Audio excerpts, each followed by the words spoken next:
Part 2 Ending of What is Growing, Part 1 down below. 2 years later. The first 8 years of marriage was hell following a very happy engagement. My wife and I were opposites but were fiercely attracted to each other. It was heaven on earth, but a baby came along and changed the dynamics of our relationship.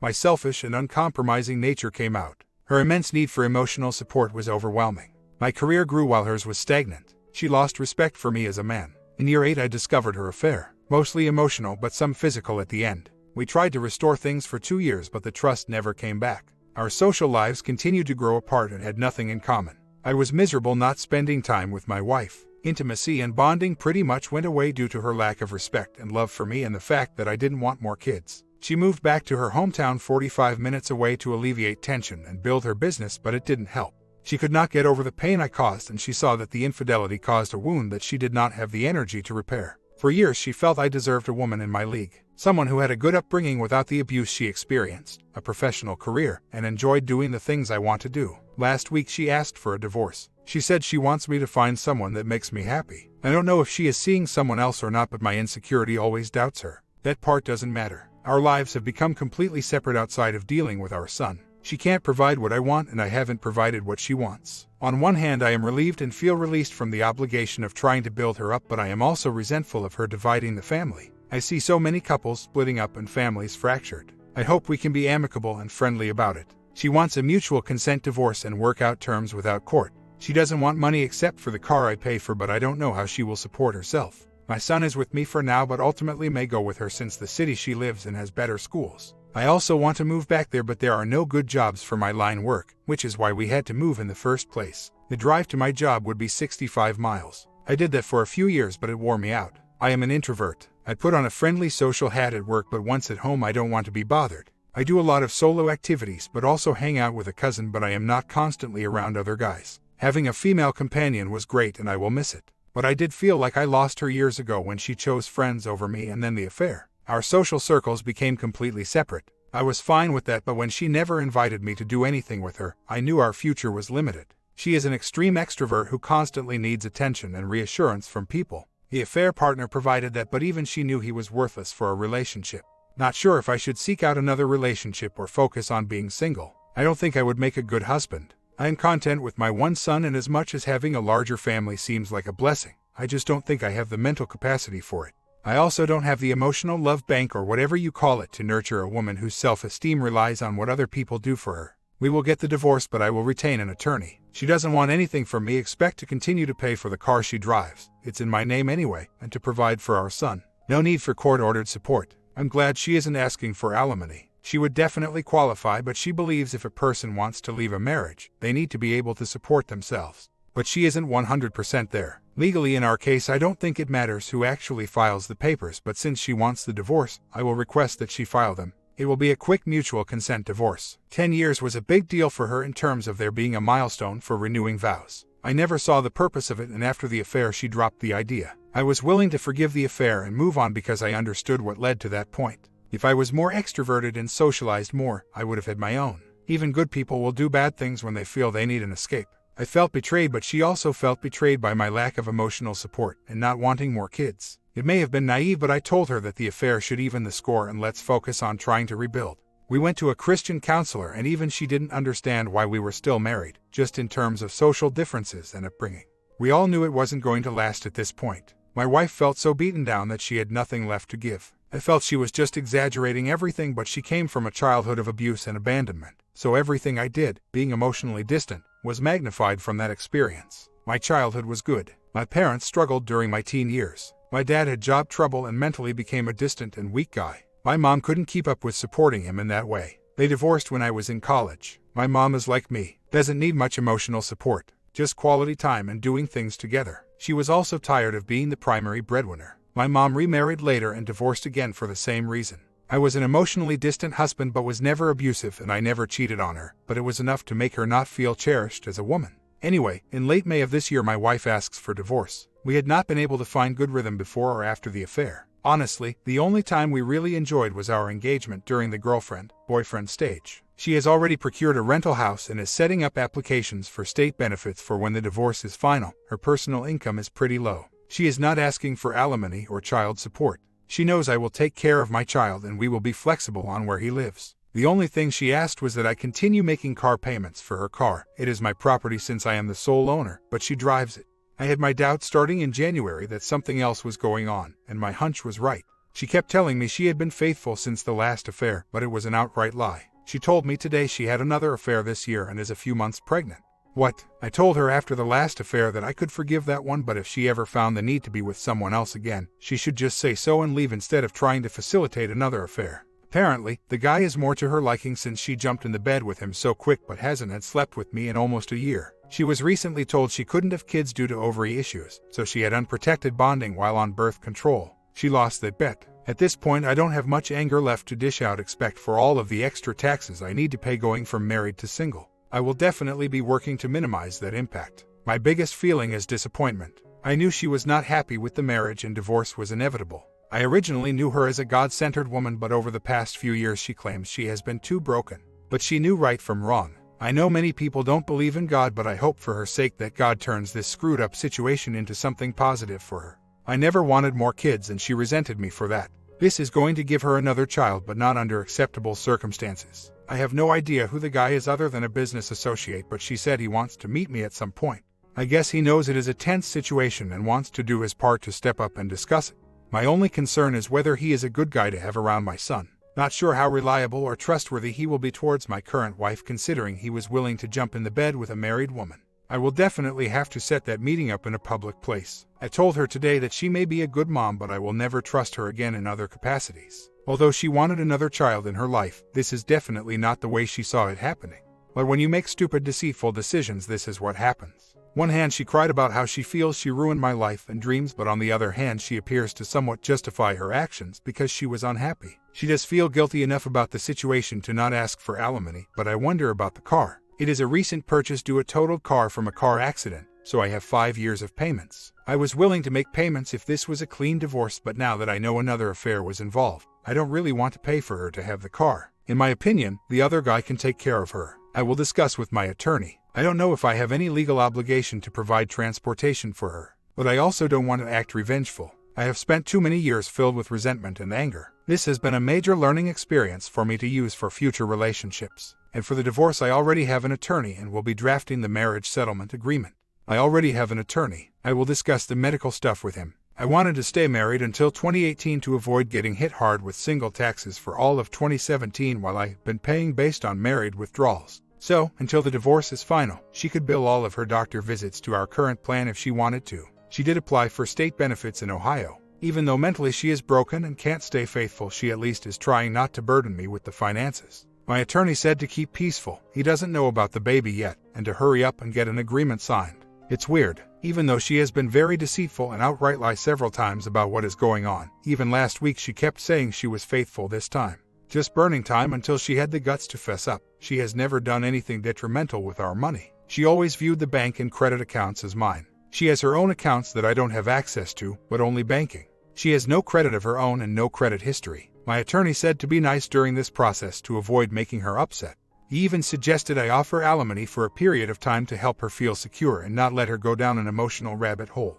He doesn't know about the pregnancy yet, but will tomorrow. Our son is definitely mine. Looks just like me. No doubts there. I only had doubts of her faithfulness during times when I felt something was off, and I was right both times. When she first announced wanting a divorce, I was in support of the divorce, and she said she wanted no alimony. The attorney mentioned alimony as a bargaining option if I felt she would ask for other benefits, but also said it could help me with the taxes. With the new situation, I am sure he will not support that. I wish I could pay the car off, but I don't have the cash. She also doesn't have the credit history to get a loan. So, I am stuck at the moment. The only way I could do that is maybe pay it off with a credit line or other loan, and then the lien holder would give me the title, but then my interest rate would be much higher than it is now. So, if I am going to be stuck paying for it, it is best to keep the payment I have now. The maintenance is another issue. It is a Jeep Grand Cherokee and she drives a lot. She doesn't have money for that either. I hope the other guy has money to spare for her sake. My attorney said the key is to get her to sign waiver of her right to our current assets. Verbally she has agreed to do so, but once she sees the information in a legal document, she could have other feelings. She can't afford her own attorney, but maybe the boyfriend will offer to pay for one. Who knows? My attorney said child support is not automatic court order if we have a mutual agreement.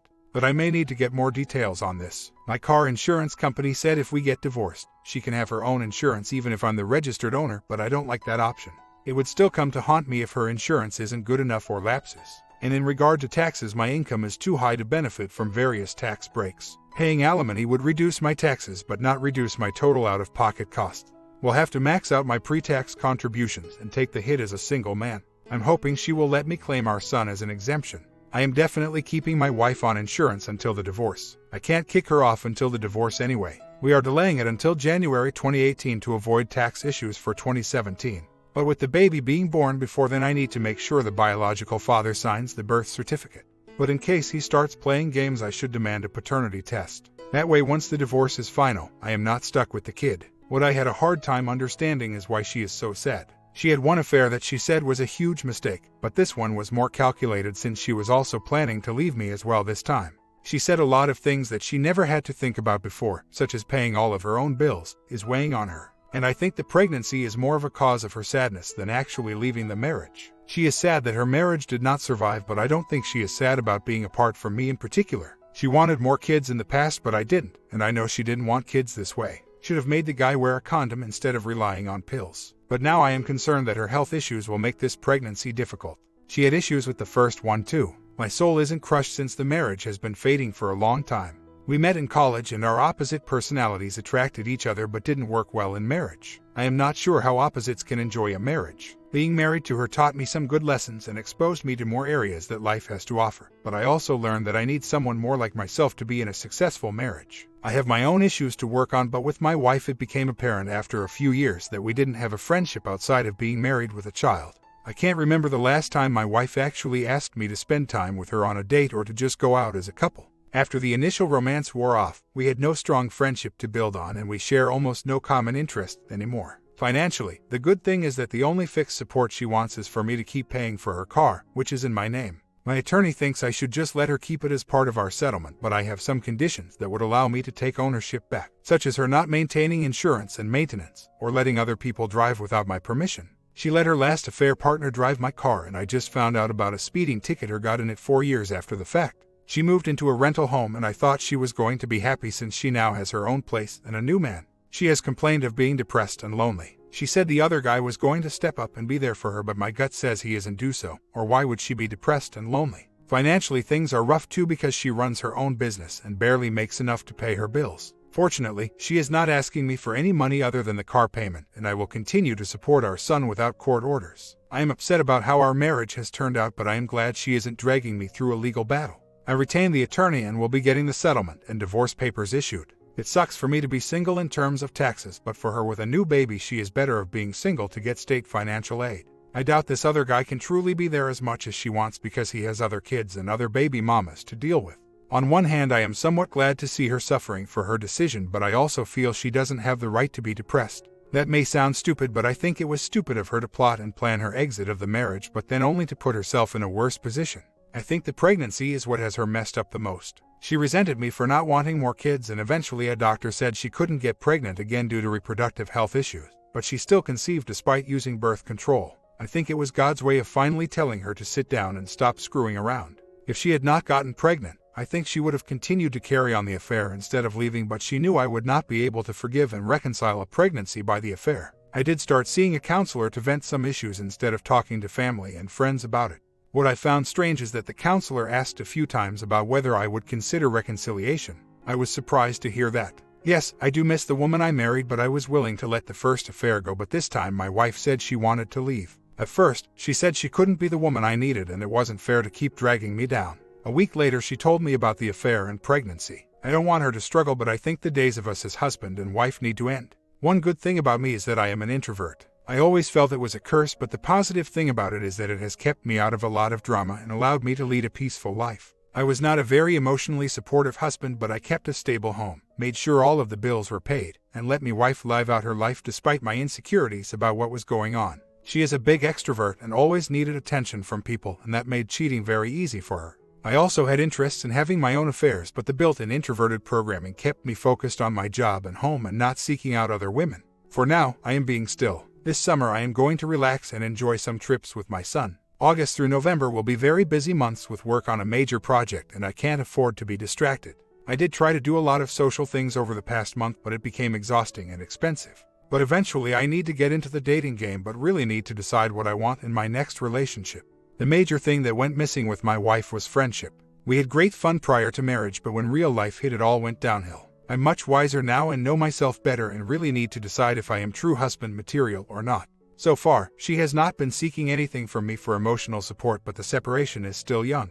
We have only spoken a couple of times regarding what got us to this point and what we are going through now. I suggested that she find a counselor or someone to confide in so she does not feel extremely lonely. And despite the fact that she did some bad things, she does need to find a way to be positive and move on with the new path. I do want her be well since she has our son with her most of the time. Right now, he is with her during weekdays. I am usually off on weekends when her work is the busiest. However, I am aware of the necessity of keeping certain boundaries. I am also aware of how I contributed to the downfall of the marriage, and those issues need fixed before another relationship.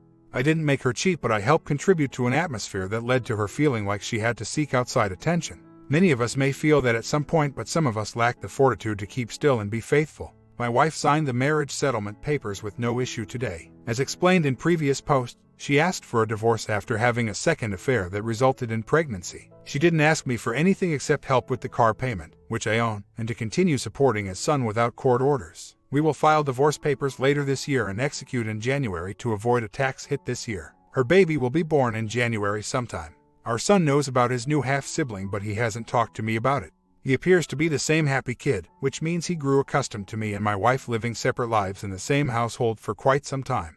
I am sure he will ask more questions as he gets older. I didn't expect her to have any issues with the agreement since she basically told me she doesn't deserve anything for screwing up so badly. The lawyer said the biological father can list his name on the birth certificate, and that gets me off the hook. But if for some reason he won't, or if my wife doesn't let him, then I am put into a position to prove paternity. By law, a baby born during the marriage is considered mine, but I don't need to pursue any legal action if the biological father and mother agree to both sign the certificate.